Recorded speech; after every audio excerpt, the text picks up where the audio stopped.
The name of the show is The Way to Go. My name is Alan Bendich. I'm going to be your host. Tonight's guest, again, is Max Bendich. Hey, Dad.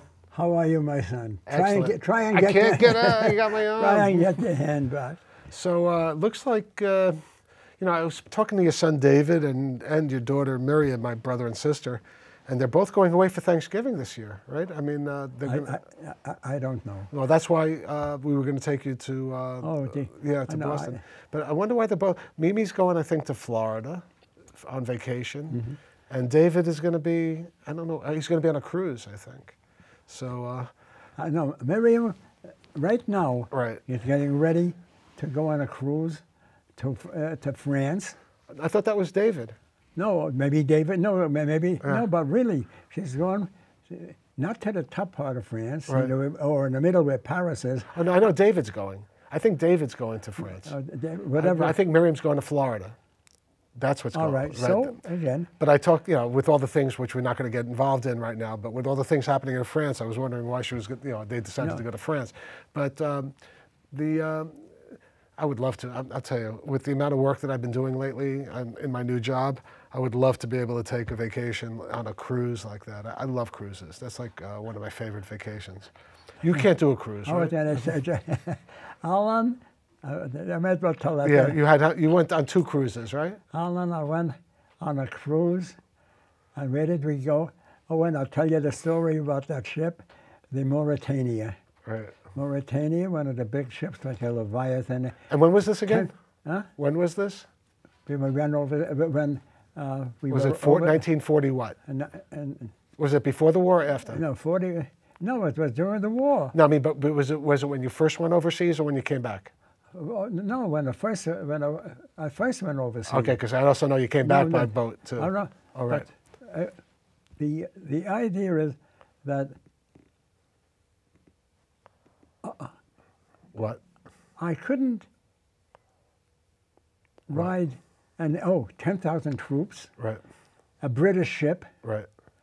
And where did our small group of people from New York, on the bottom, Alan, and the food, they were making food. Right. Well, it was miserable. The food was bad? Not the idea, the smell? Atmosphere and everything. Oh, so it was down. So you were in the bottom of the ship? Wait, now look what happened. Yeah. Out of the blue, an announcement is made. No one will go into the hospital who is seasick. One person did it.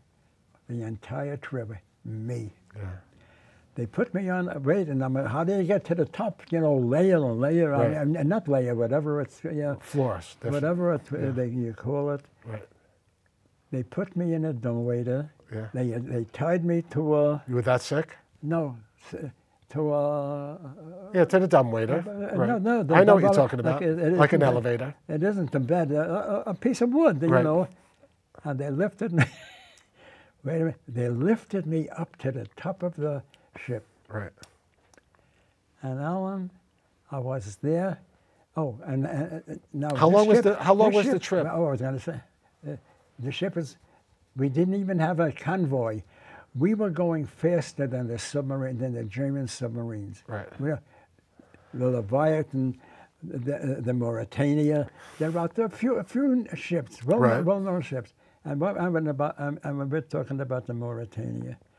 And finally, we after about 9 days, I'm in that hospital 9 days, Alan. The only one, we're coming to Liverpool. Right. Because that's where we go. And all of a sudden, I got company. Another person. And what did this other person keep on hollering? Alan, I love that guy. Yeah. Take me out and shoot me. So look, take me out, kill me. I can't take it anymore. What was it? What was it? What was the sickness, though? What was it like? I mean, I never got seasick, so what is it like? I don't really. I mean, it's lousy. Wait. Yeah. The same thing happened in an airplane. I know that. Yeah, but only the first time it never happened. I drove pretty much quite a few times in an airplane, but the first time Alan, take me out and shoot me. No, but Alan, again, people were getting sick, but not to the extent like you. I couldn't eat. Oh, now coming home. Yes. Coming home, we had a smaller boat, and they knew about me. Right. And this is no lie. So I came to eat, and that's what should have done before. I was almost number one. They made me. I mean, they put me number one. Right. I'd eat, I'd throw up. Right. And I was the last one.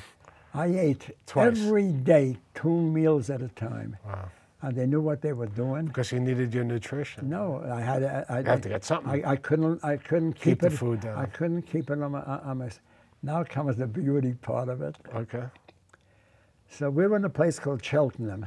Right. Cheltenham is where the old generals and they go for their retirement. No. Retirement. Okay. That's the word. Okay. Where they go for their retirement. So we're in there, and I decide, I take a look at the paper, and I see a ship, my ship, in the paper, an article about it. Right. And I've been sending home to Mom and everything else.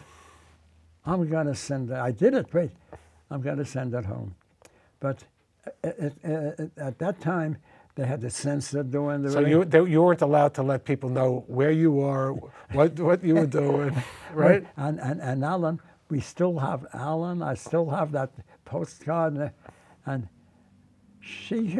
What was Mom saying all the time? Mom took it, just put it away over there. Right. I couldn't write down, this is the boat I took, and this is the... And what did Mom used to say when you tell her, when you were during Europe, you know, I'm not, everything's okay, nothing's happening to me? She would say what? She would say just the opposite. Oh, wait a minute. No, who was she with? Bubby, my mother. Right. And she'd say, my mother would say it. Yeah. But don't believe him. They're digging ditches. They're digging ditches and they're being shot at. But what's happening? And again, I met some very nice people. We were billeted with different people, right, for about a year or so, and I was there. Me and another fellow. We were. They were called the Epic, whatever the name is. And listen to the irony of it. Yeah. Their son. Yes. Was working on the Queen Mary. Right. Bringing American troops home back and forth. Right. And I, as an American, was with his parents. With the parents. Right. But I sent a letter to him. Right. That's what. And what did I write down? Look, as long as you're doing it, go over there and you meet my family. Right. And Alan, he did that. I know. Now just imagine. And you told me about Sylvia. Well, just imagine there's a knock on the door, and Sylvia and Sylvia was my mother's sister. Yeah. And Sylvia opened the door, and there's this young guy dressed, and they must kill him with the food. Wait, and he came in and told them that an English guy getting killed with this Jewish food. with right. Alan with the. But now look at the irony. The boiled chicken. Why was I with his parents? Right, I know. He was without my parents. Yes. All we had to do was a switch, and I'd never go anywhere. He'd never go anywhere. Did you ever follow up with him after the war? No. Yeah. Oh yes, David. Oh yeah, David went to Cheltenham. David went there and met them. Right. And everything was not. Oh no, they died. The parents. Oh no, he met the children. He met that. Right. But David did it. Right. He went over there. It's amazing, right? And you still are around. Everyone's dropping like flies, and you're still around. This is what. Wait, you laugh about that. Every now and then I say, I don't understand it. How is it that I'm still around? Right. Like anyone else. I'm not doing anything special. I'm not doing anything. Right. And so what are the genes? Right. So all right. But I think really it has to do more with your attitude in life. I mean, you're a very positive person. Oh. All this negativity makes people just feel, run them into the ground. They know me there as Life is good. Life is good. Right. The optimist. And the actor. And besides, the actor definitely, but the optimist. Yeah. I say, oh, you think well. If you're an optimist, you can't get sick. You have a good attitude. Right. How come that I don't know. No, I have no idea. Alan, it's been on my mind for a long. You know what was interesting though? I remember when we were shooting outside your apartment. I remember. And you're doing a scene with Jim Folliter, my partner in crime with Scriptless. So you're sitting on the bench, yes. and you're having that scene, and I'm directing it, right? And there's about 20 people in the background watching it. Yeah, like it's like an audience watching you do your acting. I mean, it was late in the day. We had already filmed a lot of stuff, but it was just, I mean, you know, people who were working there were looking like, wow, what are they doing over there? You know, it's like, it was fun. It's like a celebrity kind of thing. Alan, that's why I am doing this. It's fun. Right. I am having a wonderful time. Right. And one of the most important things about it is I'm with young people. Right. No, that's... And also, I mean, some of those girls that came to, young, beautiful people, right, on the show. Everyone. Yeah. I once said that, Alan. I know. We were joking around. I said, there isn't a person in the world that says, you can't say it's the most beautiful girl in the world. But how about that girl? There was that one girl, she was in the last shoot too, but unfortunately you weren't there that day. The one who did the Russian accent, and she was playing a Natasha. She was a blonde girl, and she was right across from you. Her name is Samantha Cole. What an actress! Oh my God! And she seems very unassuming, but once she gets into her character, it's like total transformation. A really, really good actress. And I try to remember. Hey, Dad, I want to do this. When you first asked me to do it, what was my attitude? Before, I mean, it had nothing to do with. I think we did this show first. And you wanted to be on the show because, you know, you and I both extroverts, you know, so we don't mind talking, and we don't care about what we say, you know, we're not worried about it being on the air. And then after a while I realized, you know, that I came up with the idea that maybe you wanted to do auditions for like short films. So I used to take you out on auditions, but with a full-time job and a family, it just got a little bit, I mean, it was taking all my time getting you to auditions. Either you'd get it and then someone had to take you to the shoots because you got it, you know, you did get quite a few acting gigs. And then one day I was just shaving or something in the morning waiting to go to work, and I said, you know, maybe I could ask Dina, our production manager, if I could get another show. And really the basis for the show was so you wouldn't have to go on auditions anymore. I wanted, you know, I figured at the time you were maybe 99 years old, maybe 98, whatever it was. And, you know, I figured, why should I have to schlep you around to auditions? Why not find out if we could have our own show? And then you could still audition if you want, but at least you'd have a place to, you know, I mean, you'd have a definite gig that you could go on and be on a show, once a month. And they said yes. I mean, Dina said yes, and Eric said yes, and it was great. And now we have wonderful camera people like Brian over there. Hi, Brian. Hi, good to see you. And it's like a family here. I mean, the more, you know. It is a family. It's a family. I know. And what am I doing? I am looking at movies the way I never looked at it before. And you can see most of the movies are usually 2 or 3 minute clips. Right. Alan, I'm serious. I know. Who am I even to think of things like that? Now that we're on Scriptless, you see that we shoot for 2 or 3 minutes. No, except when it's your scene, and then we go for 5 or 6 minutes. No, maybe I'm just joking. I'm joking. No, maybe it is 5 or 6. No, it's usually 2 or 3. You're right. Alan, and then they put the things. And then they have to do it from a different angle. And it's the other person's point of view, and it's back and forth. One thing we never talked about, as long as we're doing it that way. Yes. So they have the scenes with the cowboys. Yeah. When they're outside in the street riding horses and doing something like this, it's almost the same. Instead of being cowboys, they could be sitting in the office and they could be doing the same thing. Right. The same thing. Where do they get the clips? I mean, are there any times, oh, you didn't do right, let's do it again? Right. Do they do things? Everybody does that. I mean, that's why, I mean, but, you know, the interesting thing about Scriptless, though, lately, is that we sometimes do 2 or 3 takes, but most of the time it's 1 or 2 takes, because everyone knows how to do their show, basically their parts already. So it's interesting. So, and what is the future for this? It's continuing. It just continues. Continues as you always ask that question. It's always the same answer. Just to continue. Is there ever a time where a certain kind of I don't know how the word is, where people want to see this type of a movie, and then they... Well, this isn't a movie. This is a television show. Whatever it is. Right. Even with a TV show. Right. I mean, and again, that they want to see a certain kind of a... Well, again, the beauty of working at LMC TV is that we get to, just people get a chance to produce what they want to produce. Mm-hmm. If people watch it, that's even better.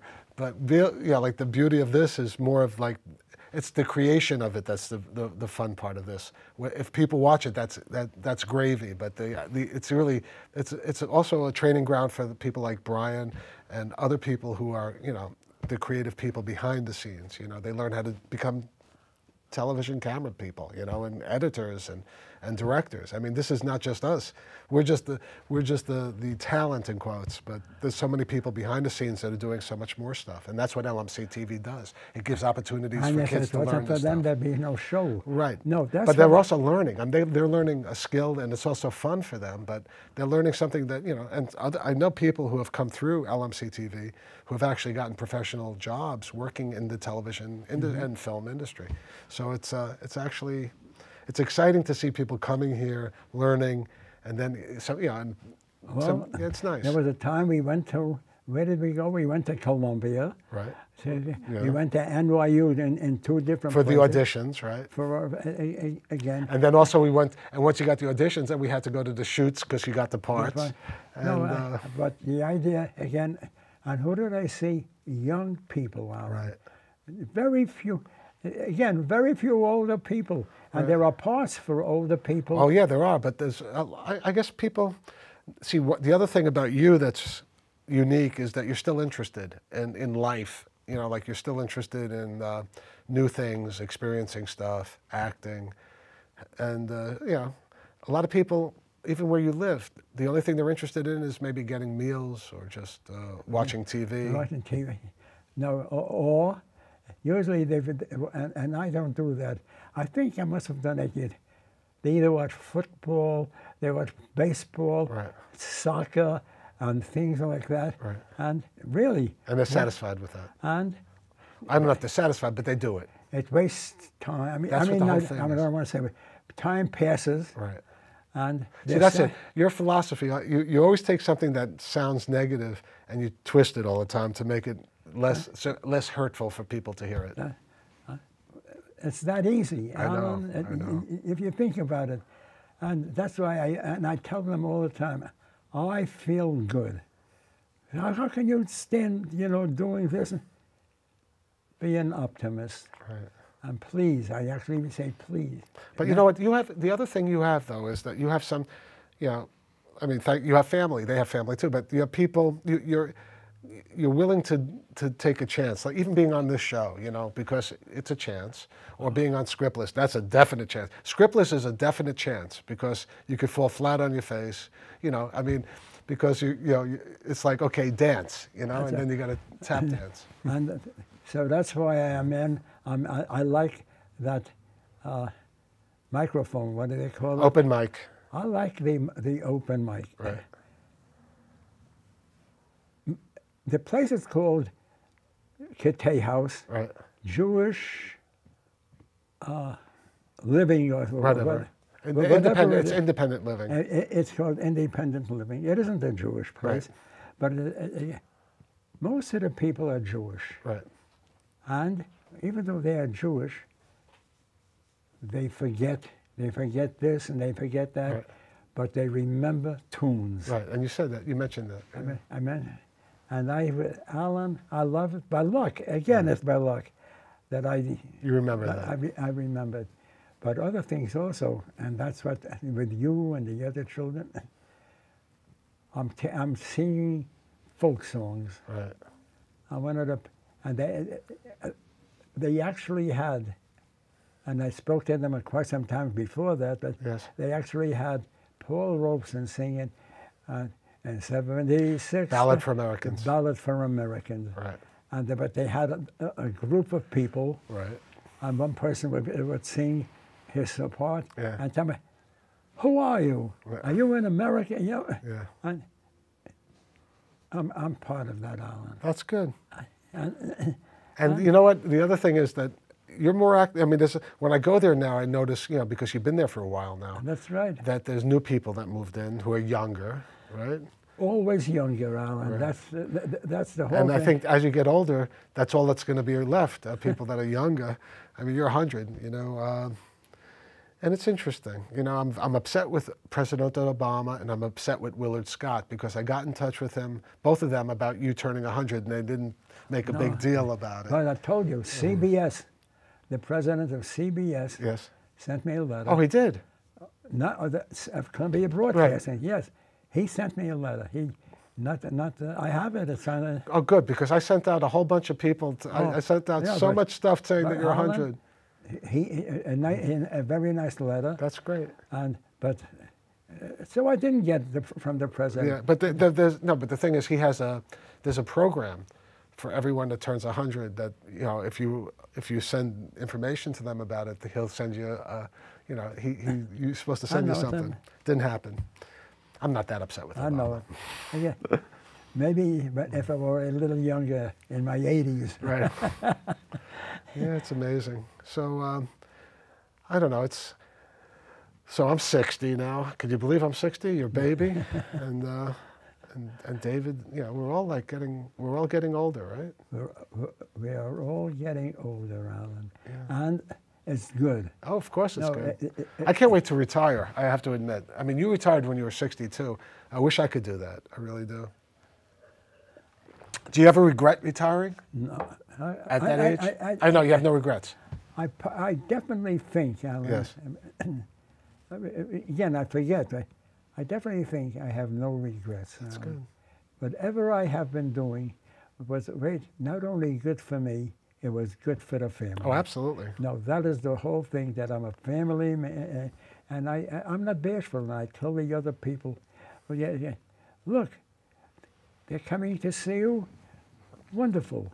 You are the one, forget about anything else. You're number one for yourself. Right. And do what you know, I tell that story to people at work.